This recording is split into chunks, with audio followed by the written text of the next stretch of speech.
Up and down and up and down again. That's what it's like being a Dallas Cowboys fan, riding this roller coaster. Super high, super low. Beat the best team in the league, lose to the worst team in the league. Have the best season, have the worst season. And it's been no different. This year, we're sitting pretty, having one of the best seasons I've ever seen this franchise, this team have. And we're currently sitting at 13-2 with a chance to be 14-2, which would be the best record of all time for the Dallas Cowboys in any season. And here we are. But we didn't get here by accident. Or maybe we did, as I said in a previous video. But the thing is, there was blood, sweat, and tears from last year. The 2015 Dallas Cowboys were one of the most disappointing teams that I remember being a Dallas Cowboys fan. So that caused me to look at things a little closer and say, what were the big changes? Why the big turnaround? And I have 5 things that I really felt were the 5 major things that turned this team around from a 4-12 team to possibly a 14-2 team, but a team that at least has 13 wins in the 2016 rendition of the Dallas Cowboys. And the first thing that I looked at was the 2015 Dallas Cowboys lacked team chemistry. There was a lot of finger pointing going on. There was a lack of leadership. The Cowboys front office made one of the more, how do I say this in a nice way, questionable moves by signing free agent defensive end Greg Hardy to help with the pass rush. But as we all know, he came with his dirt. He came with his dirty laundry. And that was him going through his domestic violence situation with the courts, getting a guilty on a bench trial, then, supposedly rumors of paying off the girl and, being found not guilty. But he was going through it. Bottom line is, I'm not even here to discuss the Greg Hardy legal situation, but just as a teammate, you heard rumors of him showing up late to practice or staying out late and getting high or drinking and, just not being a good role model for the younger defensive ends that we had on the roster. And then you turn around and look at the 2016 Dallas Cowboys, and they have chemistry. You take a look at what somebody like Tony Romo did for this team earlier in the season by holding a press conference and going ahead and not naming Dak, but I guess giving up his position as the starting quarterback to Dak Prescott. He went out there and through team chemistry, he did this on his own from the heart and said, hey, Dak's earned the right to be the quarterback of the Dallas Cowboys, the starting quarterback of the Dallas Cowboys. And he recognized that it was a magical season, and he did not want to be responsible for breaking up that momentum. And hats off to him. A lot of people think Tony Romo is sitting there being jealous. And I'm not saying that he's 100% comfortable or he likes exactly how this situation has played out this season, but he has lots of teams. He has lots of friends on this team. His best friend, it's easily noted that Jason Witten is one of his best friends. And of course he wants this team to get a ring. A lot of the guys that he's, went through all the blood, sweat, and tears, all the wars went through the years. He wants to win. And you can tell this team chemistry in 2016 has been one of the biggest reasons why the Dallas Cowboys have been successful this year. Now, let's kind of go into a little bit more of the X's and O's. I feel like this defense, although they played well in 2015, the biggest thing I noticed when I looked at some of the games from 2015 was the safety position. And I want to focus specifically on the free safety position. Last year, our starting free safety was J.J. Wilcox. And man, I love him. He's such a hard hitter. He's got such a go-getter attitude. He plays special teams. He is a try-hard and athletically talented player. And man, does he make the big hit. Is he ever fearless? I love the way this guy hits. But there's something I didn't love about how he was playing. And he's even continued to play this way. And that's that he's an absolute liability in coverage. He can get lost in these zones and these schemes. and he can give up the big play. And a lot of why Dallas was constantly behind the 8 ball in 2015 was because guys like J.J. Wilcox were giving up the big play and making us play from behind. And you look this year, and we're not playing by behind.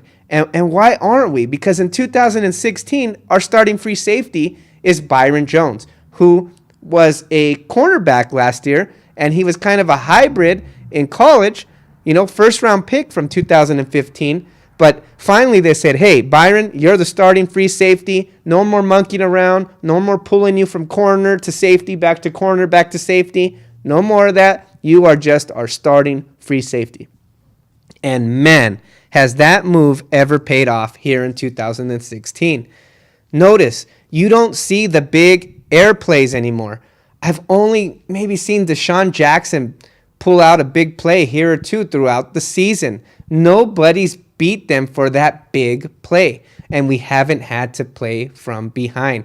And I think a big part of that is Byron Jones and his coverage skills. He's able to drop down and take a tight end due to his size and speed. He can cover a slot receiver due to having experience at the cornerback position. And he can also play single high and tackle. So this guy can do it all. He's no Darren Woodson, but he's definitely versatile like Darren Woodson. And I think that's definitely been another big reason why this defense has played a lot better in 2016.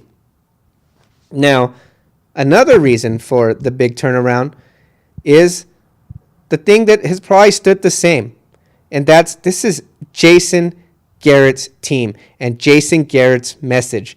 He has been consistent. In 2015, a lot of people said, get rid of Garrett. I'm tired of being mediocre. He led us to a great season in 2014, but what are him and the coaches doing now? We can't win a game without Romo. This team isn't prepared. This team isn't equipped to deal with losing their starting quarterback, and it's all falling apart. And you know what? To this day, I still do believe that a little bit of that was true. I think the Cowboys and its coaching staff were kind of caught with their pants down losing Tony Romo. I don't think they were prepared for that. But to his credit, he stood consistent with his messages. He's doing the same things now in 2016 that he did back in 2015. It's the same message every day, and here we are with finally building a consistent winner in 2016. And I think since Jason Garrett always got almost all the blame and was the laughing stock of NFL coaches for a few years, Mr. Mediocrity, he was called, 8-8, consistency being 8-8. Hey, he deserves all the credit this year because he's doing the same thing. He stood his course. He had a vision, and even through the rough times, he never veered off the course that he set, and neither do these 2016 Dallas Cowboys. And you have to give the man credit.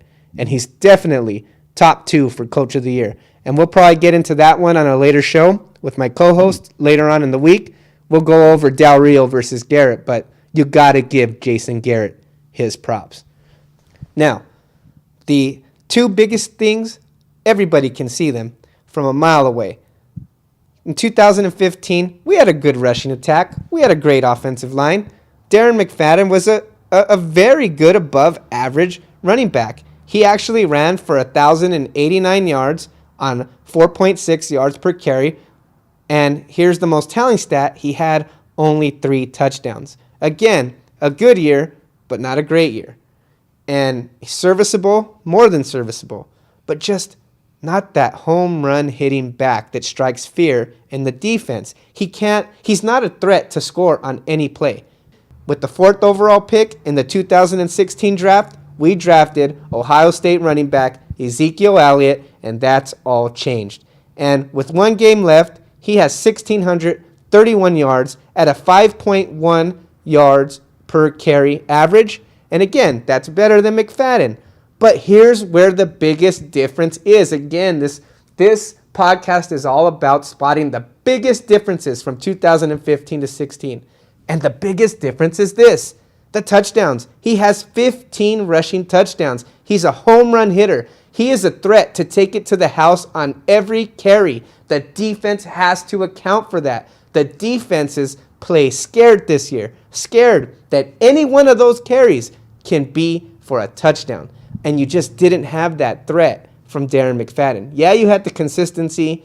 Yeah, you had the 4.6 yards per carry. Yeah, you had the third and shorts, but it just wasn't that home run, big score threat that Ezekiel Elliott provides for this 2016 version. And of course, that brings me to the number one biggest reason that I believe is the biggest difference between the 2015 Dallas Cowboys and the 2016 team, and that's at quarterback. 2015, Tony Romo, he got hurt early in the season, and we had guys like Brandon Weeden, Kellen Moore, and Matt Castle playing as the starting quarterback for this franchise. And there was just a lack of leadership. I mean, there was no leadership at all. It was like the team was waiting for Tony Romo and Des Bryant to come back, and then we're going to start winning. It was kind of the attitude that was, hey, once we get our guys back, once we get our troops back, then we'll start winning. The NFC East is weak. We can afford to drop 4 or 5 games in a row, but then we're going to win a few games in a row, and we'll be right back in the playoffs competing for a Super Bowl again. Except day by day, week by week, it didn't happen. Because your starting quarterback, whether or not he's a backup or not on the depth chart, shouldn't be waiting for Tony Romo to come back to have success. And that was Matt Castle's biggest problem. He was waiting for Romo, and the rest of the team followed that. And then they were waiting for the next win, and it only happened one time without him. So it was terrible. But this 2016 version of the Dallas Cowboys, now they got Dak Prescott. And ever since he started, even in the preseason, you can tell he carried himself with moxie, and he has all the intangibles that you would want from a starting quarterback. And when Tony Romo went down, he took control of this team. He became its leader. The offensive line loves blocking for him. The receivers love catching for him. And the running back loves running for him. And the best thing is, the coaches love coaching him. And me as a fan, I love cheering for this guy. He has taken this team by the reins. He said, we're not waiting for Romo to win a game. We're going to win a game with me as the starting quarterback. And then 1 became 2, 2 became 3, and 3 went all the way to 13. And hopefully, we're going to grab that 14th one, and then the 15th one, and then the 16th one. And then the big 17th win in the Super Bowl. And if that happens, it'll be because of these 5 major differences. Team chemistry, no big plays on the back end of that secondary, that consistent message from Jason Garrett and his coaching staff, Ezekiel Elliott and his home run hitting abilities, and number one, above all else, Dak Prescott and the leadership that he brings to the 2016 Dallas Cowboys.